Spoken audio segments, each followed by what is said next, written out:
Salam, hər birinizi xoş gördük. Bugün sinir sisteminin əsas qəhrəmanları olan sinir hüceyrələri, yəni neyronların quruluşu haqqında məlumat alacaq. Şəkildə sinir hüceyrəsi olan neyronun quruluşu göstərilmişdir. Belə ki, neyron cismə və iki növ çıxıntıya malikdir. Burada olan qısa çıxıntılar dendritlər adlanır ki, dendron Yunan sözündən götürülmüşdür, mənası ağac deməkdir. Bir ədəd uzun çıxıntı olan akson isə aksis sözündən götürülmüşdür, mənası ox çıxıntı deməkdir. Belə ki, aksonların digər bir adı da neyritlər adlanır. Bəs görəsən, dendritlər ilə aksonların fərqi nədir?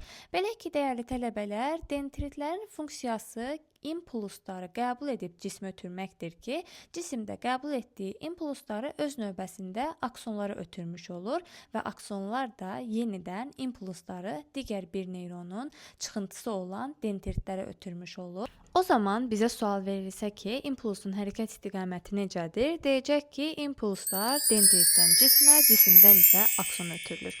Və dəyərli tələbələr, neyronlar bir-biri ilə çıxıntıları vasitəsilə əlaqələnmiş olurlar ki, bu çıxıntıların əlaqələndiyi hissəyə də sinaps əlaqəsi deyilmiş olur.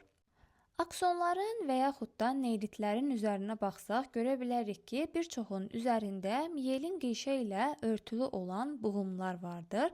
Bu buğumlar Ranvier buğumları adlanır və bunlar birləşərək sinir sisteminin ağ maddəsinin əmələ gəlməsini təmin edirlər. Bəs görəsən, sadəcə bununla mı yekunlaşır? Əlbəttə ki, xeyr.